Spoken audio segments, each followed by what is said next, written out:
Esta es la presentación de mi protocolo de investigación. Me llamo Isaac de Jesús Culebro Valencia y formo parte del Centro de Estudios Jurídicos Carbonell. Soy alumno de la maestría en Derecho Constitucional y Derechos Humanos de primer semestre. He decidido hacer mi trabajo de investigación sobre personas en contexto de movilidad y he llamado mi investigación de la siguiente manera: Personas en movilidad y la protección de sus derechos humanos en México. He planteado mi problema en estos 5 ejes. Primero, pues bueno, debido a que México está ubicado geográficamente cerca de los Estados Unidos, forma parte de este corredor migratorio que está justamente conformado por Centroamérica, México y Estados Unidos. Es uno de los corredores migratorios más transitados del mundo.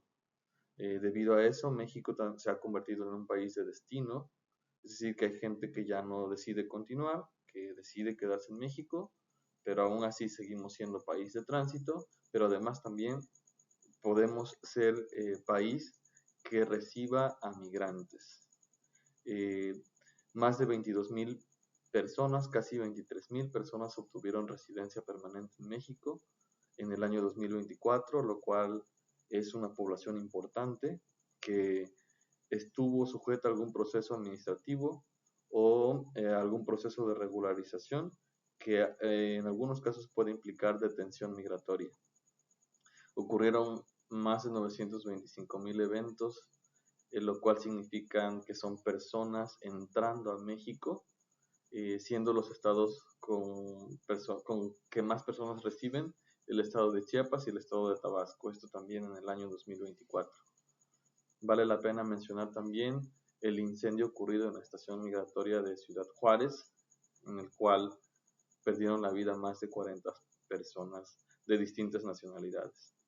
Todo esto para decir que en México hay una gran cantidad de personas entrando y saliendo y cada vez hay más, cada año hay más y pues bueno, es algo que el Estado mexicano debe poner atención porque muchas de esas personas en muchas partes de su tránsito están expuestas o pueden ver vulnerados sus derechos humanos. He planteado mi pregunta de la siguiente manera: ¿qué está haciendo el Estado mexicano para proteger los derechos humanos de las personas en movilidad y cómo han evolucionado los sistemas de protección del año 2010 al año 2024? Tengo 2 objetivos generales y 2 objetivos específicos. El primero, visibilizar las acciones que México ha estado haciendo para proteger los derechos humanos de estas personas, identificar áreas de oportunidad que México debe fortalecer para ampliar la protección de estas mismas personas, pero también quiero que como parte de los objetivos específicos, visibilizar las violaciones a los derechos humanos de estas personas en movilidad por parte de la autoridad, por parte de algunos agentes particulares que pueden ser crimen organizado, puede ser hasta sus empleadores informales, que inclusive en algunos casos puede llegar hasta ser denominado como trata. También quisiera analizar las estrategias que se están tomando para brindar protección a los derechos humanos de las personas en este contexto de movilidad. Para mi estado del arte he seleccionado estos 6 trabajos. Un trabajo hecho por parte del Gobierno de México, que es una estadística migratoria, en la cual pues podremos observar cuántas personas están entrando a México, cuál es su estatus migratorio, bastante información interesante que podrá nutrir este trabajo de investigación también. El desplazamiento forzado desde Centroamérica, causas por las cuales están saliendo las personas, si están quedándose en México, si no se están quedando en este país, cuáles son sus proyectos, desplazamiento forzado interno también, porque no es necesario cruzar una frontera internacional para ser parte de una persona en contexto de movilidad. También para tener el punto de vista de las Naciones Unidas, tenemos estadísticas migratorias del año 2023 por parte de la Organización Internacional para las Migraciones.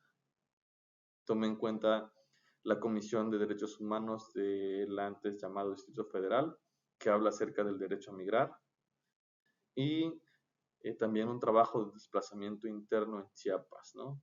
Donde podremos observar que ha habido impunidad y que ha habido poca protección por parte del Estado mexicano a las personas que han tenido que abandonar sus comunidades para irse a otras comunidades sin necesidad de atravesar una frontera internacional. Mi marco teórico, tengo algunos trabajos interesantes, algunos antecedentes más bien interesantes, como lo son el refugio guatemalteco en los años 80, con el cual toma fuerza esta institución del gobierno llamada Comisión Mexicana de Ayuda a Refugiados. Otro antecedente histórico, pero un poco más joven, son las caravanas que se dieron en el año 2018. Para ello pude echar vista a un estudio del COLEF del año 2018. Quisiera que pudiéramos definir también en el marco teórico preliminar qué son los flujos mixtos, qué es una persona refugiada, quién es una persona migrante, quién es una persona desplazada interna y quién es un deportado o retornado. Y todo esto de la mano con la primera pregunta. ¿Qué son los flujos mixtos? Significa que cuando vemos a un grupo grande de personas, una caravana, por ejemplo, no podremos identificar a primera vista si es una persona refugiada, migrante o desplazada o deportada. Para mi trabajo de investigación he escogido el diseño metodológico cualitativo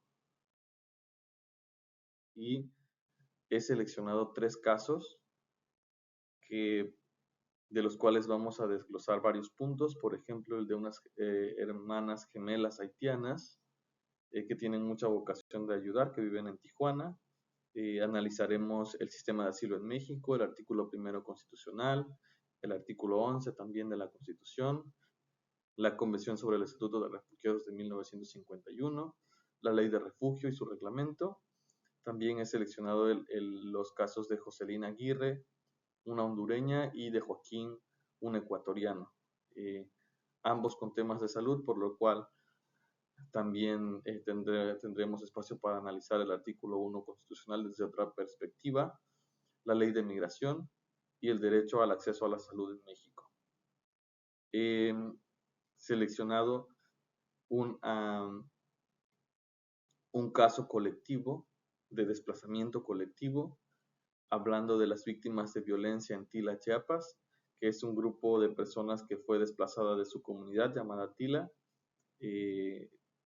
para que podamos ver el derecho a la libre circulación en el país, al derecho a la residencia, a la igualdad y a la no discriminación. ¿Cuál es la reflexión que yo pude tener de todos estos temas y que considero que será la conclusión de mi proyecto de investigación? Pues hablar acerca de que México ha reformado el artículo 1 constitucional para poder hacerlo un poco más protector acerca de lo que son los derechos humanos, hablar de universalidad, de progresividad, hablar de personas sin importar su nacionalidad. Esto ha sido un paso adelante en la protección de los derechos humanos de las personas en contexto de movilidad. México ha fortalecido mucho su sistema de refugio. La Comisión Mexicana de Ayuda a Refugiados cada vez tiene más presencia en más ciudades. También es importante señalar que en México las personas, sin importar su nacionalidad, tienen acceso a los programas sociales. ¿Qué áreas de oportunidad puedo observar para este tipo de personas en movilidad? Pues que todavía falta combatir la discriminación y la xenofobia, por lo cual propongo que se impulse jornadas de concientización, buscar que el gobierno de México lidere estas jornadas, pero no dejar de involucrar a las instituciones nacionales e internacionales especializadas en este tema. Debemos involucrar a líderes comunitarios y a la población de acogida para escuchar sus propuestas.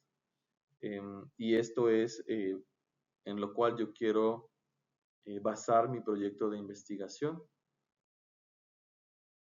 y este es mi protocolo de investigación.